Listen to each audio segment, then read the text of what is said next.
Hi, welcome back to Ellie and Mac. I'm Vanessa, and we are on week 7 of building our capsule wardrobe. This week, we're making blouses.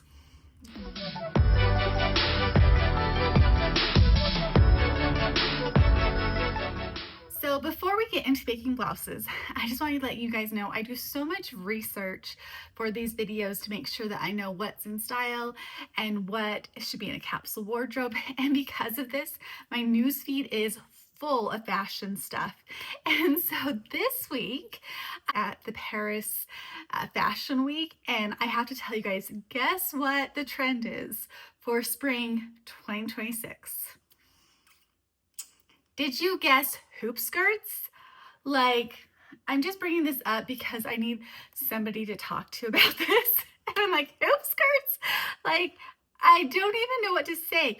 You know when you watch like movies from the past that are set in the future and they're like, what are they gonna be wearing in 2020? And it's all like these like sci-fi clothes. And then to come to here now and it's hoop skirts. Like, I don't get it. I'm really struggling with this concept of like, of hoop skirts. Like, what happens if you get pulled over? Sorry, officer, I was not drinking. My hoop skirt got over my head. Like, I don't know. It's wild. But let's get into blouses that we're here for today. If you were looking at my blouse and we're like, that's so cute, what pattern is that? Well, guess what? We're making this shirt today. And so today we're making two shirts, but I love this shirt. So when I was making this shirt, I wanted to elevate some inexpensive fabric. So this is that picnic fabric, but I found it in the quilting section a long time ago, and I decided that it deserved a little upgrade. So I used my boho applique that you probably remember from my unboxing video. So I finally got to use it here, and I think it elevates it perfect. And then I added so many fun details to this Penelope Pleated. So let me show you all the details. So this applique probably cost me $2.50, and so it's such a great way to add such a nice detail. So I laid it on top of my fabric on fold on the pattern, and I'm tracing along the edge so that way I can know where my neckline needs to be, and then I'm just cutting it like normal along the front of the shirt, just with a higher neckline. And then once you get the front cut out, then you can see how it's going to look with the applique. Now we need to do the interfacing part. So I have my fabric with the inside fabric faced up, and then I'm tracing on my neckline just so I know where that's going to be. And then I'm going to take my applique and lay it like how I would with my neckline, but trace around it, making sure I count for seam allowance. And then I'm going to cut this out along my very beautiful straight chalk lines. Oh, I love chalk. This is one of the reasons why I love chalk so much, is it just comes right off. So once you have that all cut out, you're going to take that to the ironing board, and you're going to make sure that your interfacing is nicely attached to your outside fabric. And then I lined everything up to make sure that it's going to be the same on each side. So I ironed this in the center so I could just make sure that I have everything equal. Now, because the neckline is coming up so high with this applique, I need a way to be able to get out of the back of the shirt. So I needed the back to open. So this is the facing part, and I'm measuring it in 1.5 inches and then down 5 inches, and I'm making that rectangle chalk mark. And then I'm going to be cutting the fabric out on fold. This is just so I can cut down my shirt 4 inches and add ties. And then I'm going to be cutting out the rest of the facing just like normal. Now once you get this all cut out, you're going to move over and cut it out on your interfacing, your iron-on interfacing, and you're just going to be cutting around. This is another one of those pizza patterns where I'm going to be adding on lots of toppings here. So I wanted to make the sleeves a little interesting. And so I measured around my wrist, and it was 8 inches. So that's like the thickest part of my hand when I am trying to pull it through my sleeve. And so I marked 4 inches from the outside edge. And you can see I have the center marked with an iron and chalk, so I know where the center line is as well. And then here I'm making strips 1.5 1.5 inches wide, so I can make binding for the ties on the back of my shirt as well as the ties on my sleeves. So I'm just ironing it on like a normal binding method. So here's my inventory. Here is my inner facing, here's the front of my shirt with my applique, and then here's the back facing with it ironed on as well as the back.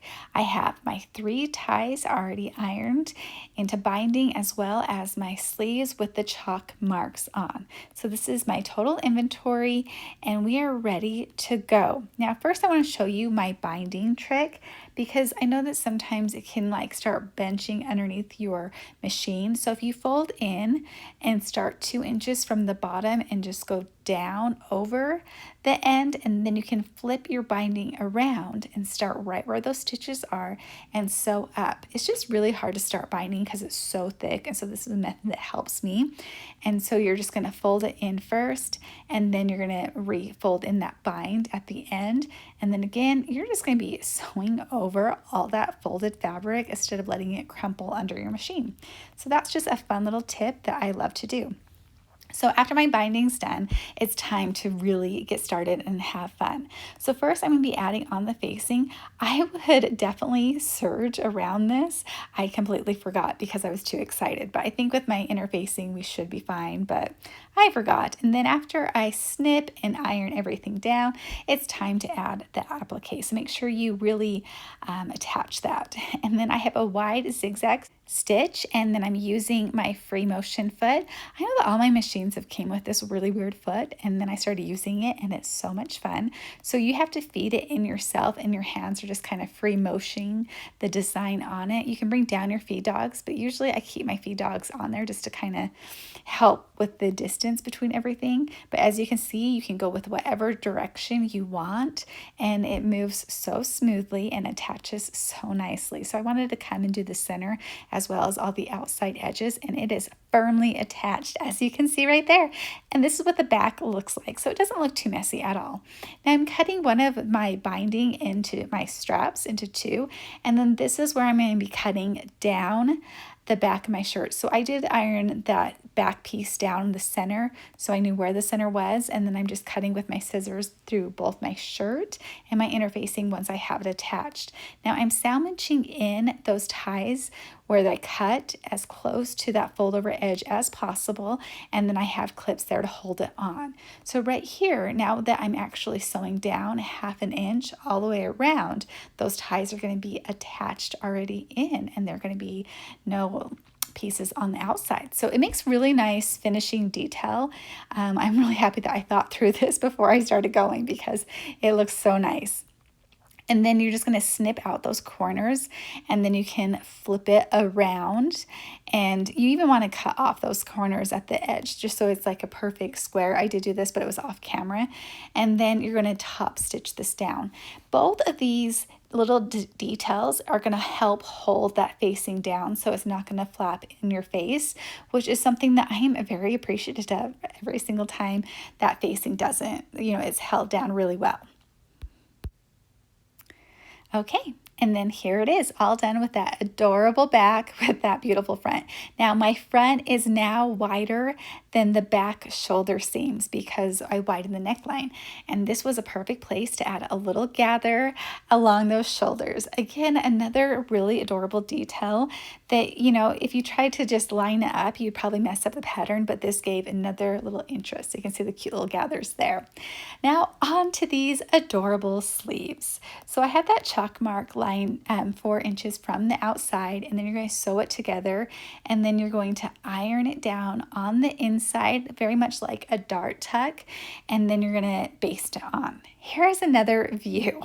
So first you're going to sew on that blue line 4 inches from the front, and then again you're going to iron it down and then baste it in, and then you can see after I have it basted on what both of those sleeves look like next to each other. So cute. Now it's time to close up those shoulder seams and then add on the sleeves. And then from here, we only have one detail to add, and that's the rest of the sleeve. So I'm measuring my pico elastic, spelled picot, 8 inches, and I'm cutting 2 of those.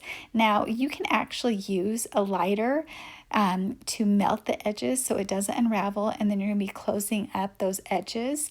You can even have this a little stretch, so you can even cut this at like 8.5 if you want, 7.5 if you want a little tighter. Now from here, we are going to be gathering this onto our sleeve, and you're just going to be gathering it on with your serger.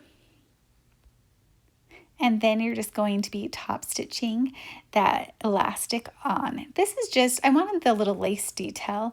I'm not actually stretching this elastic on. I just wanted another adorable little detail. So you could totally just hem it right here.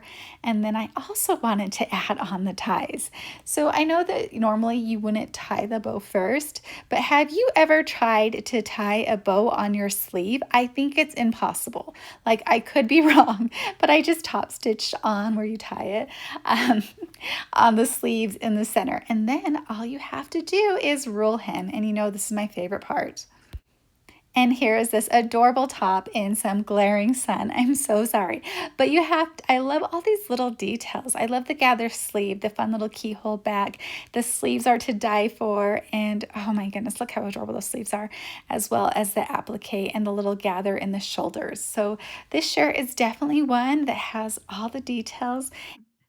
So isn't that so cute? And I love it that you can add whatever details you want to. So with this top, you can watch my other video about the Penelope Pleated where we do like a center pleat with a bow, or you can even add a button to just kind of dress this up if you don't want to try an applique. So up next, I wanted to have a very elevated top that I could, layer, and it would just look nice. Like, I was thinking more of like a Christmas party, whereas with this top, I was thinking more pumpkin patch. And so what I did was I took the Brandy balloon sleeves in this beautiful stretch silk that I had in my stash, and I added the picot, it's spelled picot, but you pronounce it pico elastic, kind of like what I have here, exactly what I have here. And I used it around the neckband because some people don't like to do facing. I saw a post with Lakeisha who said that she doesn't like to facing, so she did a binding method. So this is another method that I've showed before. So we're going to do that with this beautiful silk top. So I did this shirt exactly like instructions, except for this neckline. So here is the pico elastic that I'm going to be adding on the neckband.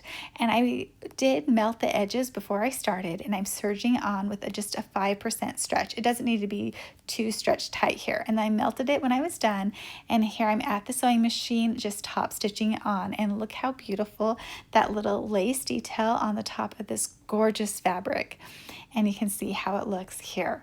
Now I actually did add the same pico elastic around my wrist the same way I did with the other top, and I think it just gives this top not only a little extra zest to it, but it does make it a lot easier than having to add on the facing if that's something that you're nervous about. Just a cute little lace detail. So that is such a classy top, and I think it looks so nice with dark jeans, but I think I can definitely dress it up. But my final thoughts on both of these tops, I think that they're going to be really great in my capsule. They say you need to have these in your capsule just for those moments where you want to dress it up or dress it down, but you look put together in a woven top. When I've been making all these tops, I'm like, this is going to be the perfect top for a pumpkin patch. This is going to be a perfect top for the pumpkin patch. And then I realized this is the perfect top for the pumpkin patch.